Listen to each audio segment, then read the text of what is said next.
What did you make of it at the weekend? Because you, like me and many others, were predicting an hammering, an absolute demolition. United defended quite well in phases, nullified Liverpool, got themselves a draw. What's your overarching thought about that game on Sunday? The two biggest clubs in England, the biggest game in England. And I'm told the Premier League's the best in the world. Did you see the state of that football? Like, come on, man. Yeah, like we're going to come to Arsenal shortly about finishing and stuff like that. Mate, Liverpool wanted to gazump our poor finishing on the weekend because, like, honestly, 34 shots on goal, 8 on target. And out of the 8 on target, how many were really good chances? They were literally straight at the goalkeeper. Well, their best chance, actually, one that didn't hit the target, where Trent hits it from distance and it beats the goalkeeper. Yeah. All the rest straight at the goalkeeper. I don't really feel like they had any gilt edge opportunities. They were, Liverpool really and truly were poor in nearly every department of the pitch. And even when we started to try and open up towards the end, we cut through them a few times. And, I think we'd have been a bit more expansive a bit sooner, a little bit, and had better technicians on the pitch. It could have been a different outcome altogether. But I think Liverpool fans were really left licking their wounds, because I think the arrogance from them, everybody involved with their club going into that game was, this is going to be an easy and a simplistic match. And to be fair, I get that. Yeah, I get that. You scored twice at Old Trafford. You scored twice at Anfield in the last 11 games now, or 10 games before that game. Awful. I think the last time you scored a goal there was 5 years ago. So I can kind of understand the fact that they battered you last year. They've beaten you many, many times over them years as well. Kind of get the arrogance. It's like when we play Tottenham at home. Yeah, arrogance. Yeah, we're going to slap them. Yeah, obviously we didn't this year. But again, you go into that game off of the previous, going, right, well, it's like this Man United, whatever, we're going to batter them. And they battered you last year. Yeah, but the longer that game went on, the worse it got. Yeah, like your best player was your defender, Varane. He's been your best player for the last 2 games. He was brilliant. Yeah, the fact that you had Scott McTominay as captain is an absolute embarrassment to your football club. I'm sorry. He shouldn't even be on the pitch. Shouldn't even be at the club. Maybe make him the tea boy or something. Like, he can bring the oranges and lemons out at half time. The fact that he is your captain, mate, that sums up exactly how far you lot have fallen. Yeah, and I know Bruno was out, but I've seen a lot of Man United fans saying, "Oh, but we had loads of players out. We weren't going to go there and play expansive because we get slapped."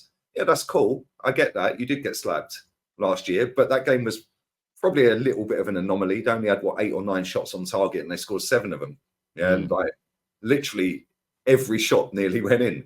So I knew you weren't gonna. I said at least 4, but that's because I thought that you'd at least have a go. Yeah, like you might sit back, sit tight, get it to half time, 0-0, 1-0 maybe. Yeah, and then the second half you'll think, right, let's try and get a win here and have a go. Yeah, but disaster class in finishing from that lot. Yeah, and you had your one big chance. And the first touch off of Rasmus Hojlund was, well, I mean, come on, man. Yeah, Lukaku's got a better first touch than that was. Yeah, and if he had a better first touch, he scores. Yeah, no composure when he did get in front of the goal. Yeah, it was a heavy touch. It was the wrong way. He should have gone to the left instead of the right. It's then on his weak foot. And you just got to drill that low across goal or spank it straight in the top and roof of the net. And instead, it kind of clean, but no real conviction and composure with it. And that, again, shows why he shouldn't be the starting striker at Man United. He should be a player that can maybe come off the bench, learn his trade up to another striker that's there, that's a finished article striker, and bring him on for 20 minutes here and there. But it's a damning indictment that he's your striker and McTominay was captain for the day. But listen, I've seen a lot of your fans jumping up and down, giving it hold that, celebrating a draw.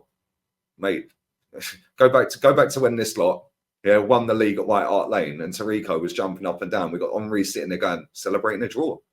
Kind of shows you their standard. That is where Man United are at right now. Well, I was going to standards. I was going to ask you about that, because I've actually got that clip. I want to play it to you and get your opinion on it in case the viewers haven't seen it. I think this is what you're referring to from the United view. Yeah. Blow up, man. And then someone needs to get up. 96 minutes. I swear to God, this. He's done it. Look, he's looking at me. Yeah! Come on! 6-0! Come on! Clean sheet! Well done! Clean sheet! Every single player, you fucking worked hard. Yes! Look, I want to be fair. I want to be fair here, right? Because I know some people on that channel, good people. I get on with them. I understand the relief. I understand. I was happy that we didn't lose. I'm not going to lie to you because I had a horrible feeling we were going to get battered and embarrassed. And it was my birthday. So I just didn't want that on my birthday, right? I praised parts of our performance. I praised Varane as an example. I praised how well we defended. And I was really impressed with how compact and difficult we were to break down at times when we were out of possession. And the reason I praised it is because I've been condemning how poor we've been at those things all season. So it demonstrated to me that we can do it when we want to work hard. But I did think that the attacking element of our game was really poor. It demonstrated how bad our squad building has been.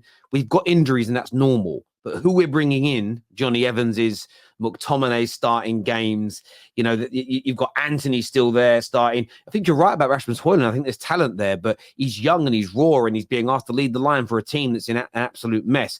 All these things shouldn't be happening at Manchester United. So I'm still criticizing all those elements, happy with other parts, happy we didn't get beat. But at the same time, I'm going to call out fans that said they were going to beat us 5-6-7-0. But I don't necessarily think what the United view there did damages the club. Why do you think it does hurt Man United, Lee? Because I don't know how many subs that channel has got, but what, 150, 170K? Yeah, something like that. Yeah, it's big. That's a lot of people that are watching that channel. Yeah, that now think that that's acceptable to jump up and down, cheering, screaming, hold that when you've drawn a football match to a team that is in a title race, right? That is won one title less than Man United and could potentially equal Man United's titles, this season if they win it, right? You've got an opportunity you've got an opportunity to get 3 points off of them and dent their title hopes. You had an opportunity last season to stop your noisy neighbours winning a treble, and you didn't do that either. Yeah, and I just think nah, man, the standards are on the floor at your club, man. Yeah, and I think yes, cool, it might have been a bit of relief that you didn't get battered, but standards are honestly, Terry, they're on the floor. And to be jumping around, and it's not just one, it was all of them. Listen, people can celebrate how they want, but celebrating a draw, I'm sorry, mate. The only way you would celebrate a draw, yeah, is if you're in a cup final, it goes to penalties after being a draw, and then you win on penalties, because you've celebrated ultimately winning the shootout. But the game, I'll give an example. When we beat you in 2005, we got absolutely bopped off the park against you in that cup final. Yeah, and then Vieira scored the winning penalty. We're celebrating. We won the cup. We're holding the trophy. But the game was a draw. Yeah, that's when you celebrate. Yeah. So celebrate a league draw against your rivals. And they are your rivals. Yeah, I understand where you're coming from. And I think for me, I can only go by how I reacted afterwards.